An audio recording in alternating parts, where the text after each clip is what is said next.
Welcome back to another video. Today we are going to be looking at an extremely underrated walleye fishery right here in our neck of the woods, and that is the St. Louis River, which is a border water on the Minnesota-Wisconsin border. And we're going to be hopping in the boat with Captain Jarrid Houston, who guides on these waters, as well as Charlie Peterson, and we're going to be tracking down a bunch of fish, including the Midwest favorite fish, the walleye, but we're gonna be running into a bunch of incidental fish along the way as well. So buckle up, let's hop in the boat. It's like lacrosse. It barely. Okay. Slide up on your GoPro.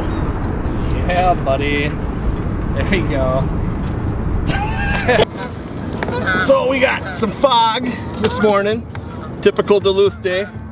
St. Louis River, estuary, 13,000 acres, of course. You've heard it before. And we're catching these walleyes that are slipping back down into the lake. It's kind of late spring. Water temperatures are 59 degrees, but we're in kind of a hotter, shallower bay where the water temperatures have spiked a little bit. And these fish are eating some live shiners. I mean, they're kind of putting on a feed bag after they've been done spawning. So beautiful golden fish. Taking some RZ jigs today. Now, speaking of RZ jigs, here's a few more thoughts on jigging from Jarrid. Everybody that knows me, I've said it once, I've said it twice, I've said it a million times, I'm a jig fisherman, jig head kind of guy. RZ is my candy of choice, and today, I mean, we're using 1/4 ounce and 1/8 ounce, and color does matter in this water. We got this coffee stain water, so we want these bright oranges and green kind of contrasting colors to happen, and it kind of sticks out like a sore thumb to these walleyes, and I mean, they honestly can't resist. That one's doing a little peacocking, so that's a pretty fish, but I mean, just popping it, shallow water. The estuary is 13,000 acres of super shallow water, so I mean, just pop it along, and wham! Bit! Got it! Net it! Go! Bam! So we started our morning right up there at the mouth of the St. Louis River, right next to Lake Superior. And as you can see, we got into some walleyes. The bite was pretty darn good, but we decided after a little bit that it was time to change gears and head up the river. So the next spot that we stopped at was actually an estuarial area not too far up the river, and within this area there were a lot of snags, but there were also a lot of walleyes and some decent ones too. So the problem with fishing in this area, of course, is that, like I said, it's very snaggy. There's a lot of wood all over. So next up, Jarrid is gonna share how he likes to rig up when he's doing hand-to-hand combat in the jungle. So, on the estuary, we got lots of shallow water, so a couple things I like to do with my bottom bouncers is I like to have a heavy one, because we're going to do a technique I call the spider crawl. And what I do is I take this bottom bouncer and I wing up this wire so that that's going to be more vertical off the bottom. I've also taken the crawler hauler and I've cut it to be real short, so it's about 18 to 20 some inches, and they come in longer than that, of course, but I put the just retied the double barrel swivel on there, of course, and whatnot. And I'll show you the way I like to hook the crawler. I mean, there's a lot of guys that do it their own way, but I do it the simple this, and then I curl a little bit. I put a little bit of gap there, and what that allows me to do, that's not enough gap, that's enough gap there, is right here. So when this is spinning, the crawler's also spinning, so it's kind of waggling its tail a little bit. And we'll show you how we drop these down and where these are going to go. We're not going to use planer boards or anything, because we're in an area I call the jungle on the St. Louis River here, and there's a lot of snags, right? So act like you've been there before, J. Hugh. Just got a little mix up on the tip here. These are long rods, 10'6" off each side. That lets us avoid the planer board situation. And honestly, when the fish bites, it's going to be right now. So there's 3 ounce bottom bouncer on there. We're fishing in anywhere from 2 feet of water to 6 feet of water. And now she's just tapping the bottom. There's that 45-degree angle I was talking about.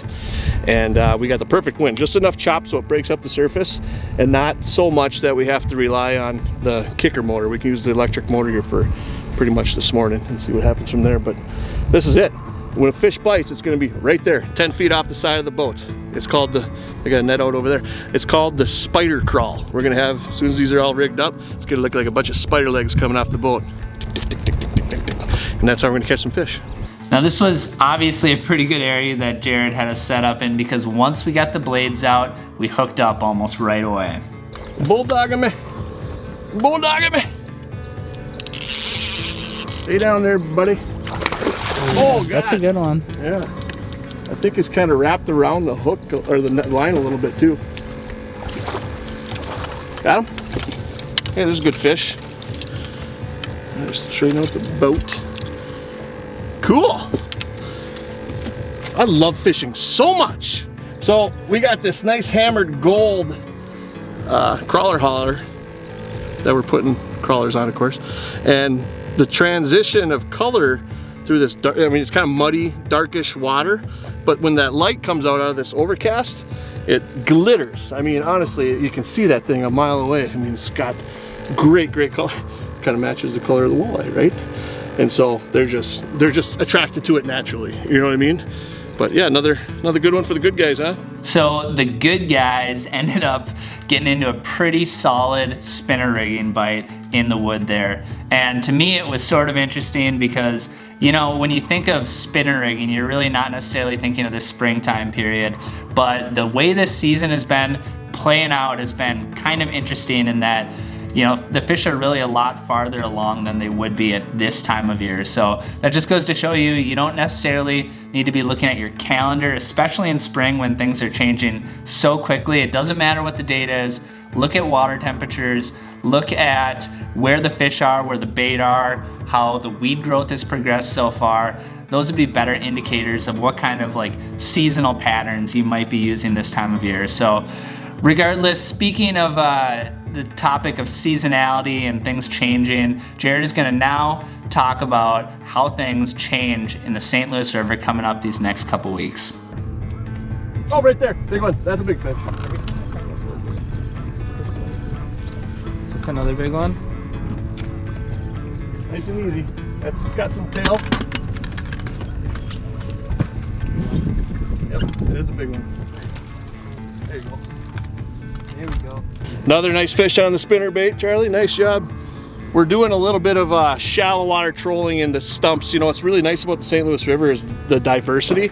It's got a lot of cultural bites going on. We got sand, we got mud, we got trees, we got rock, we got current, we got everything a river wants, right? Right now we're on the shallow, expansive flats, and we're just, you know, again, we're doing that spider walk with short leashes on our worm crawler harnesses and bottom bouncers, and they're right off the side of the boat. But you know, in a couple weeks we're going to switch off to the channel edges and fish deeper, where we're going to want planer boards, and it's going to be kind of free clearance down the corridor areas, what I call the shipping canals or shipping channels, and the bite kind of transitions from that to Lake Superior. So you know, you got to follow the fish. They're always kind of migratory out here, and you got to see what they're doing, and our fingers kind of always on the pulse on what they are doing. But you know, it's pick your poison. We can catch them jigging. If we get into a really good population, we got a lot of bites, we'll just stop, we'll hit spot lock. But yeah, that's what we got going on today. It's the program, and it's so far so good. Now, as awesome as the estuary spinner bite was, we decided to pack things up and head a little bit further upriver to check out some new water. Now, the St. Louis River is a really beautiful fishery. There's awesome scenery all around, and it's also a really diverse fishery with a bunch of different fishing opportunities. So we want to check out one more area before we pack things up for the day. So the bite upriver was solid. It was decent. It wasn't quite as good as the last time I was up there. I want to say it was either 1 or 2 years ago. It must have been 2 years ago now. Me and my wife Jordan went up there in October and went fishing with Jarrid, and we caught some awesome fish. It was really good action up the river, but when we were there, it wasn't quite as hot and heavy just a couple days ago, but there was still a lot of good action to be had. He's tagged. Hey, cool.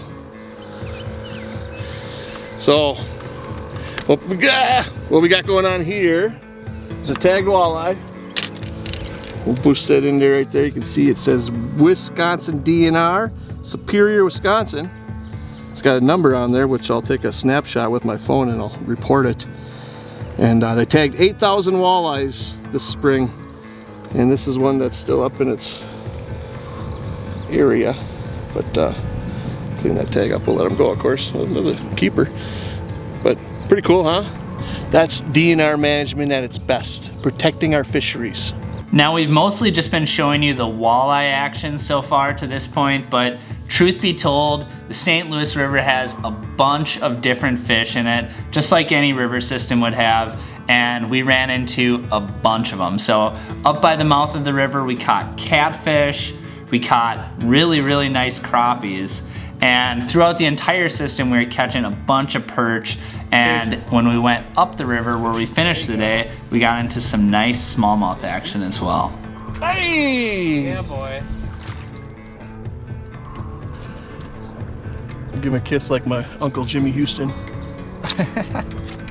He's not really my uncle. Oh man, always a ball fishing with Jarrid. Fun thing is, all these different spots, what's so cool about this fishery is the fact that like, you just never know what's gonna stinking be on the other end of the line. People say it like, you know, it's cliche. You never know what you're gonna catch in a river, but you don't. It's not, I mean, you don't never know. Yeah, You never know. Right, since we pulled up, I mean, we've stuck walleye, crappie, rock bass, smallmouth bass. I feel like I might be Stick bass. Yeah, I caught a couple stick bass. Couple of rock bass, like rocks. We've caught Wisconsin and Minnesota today too.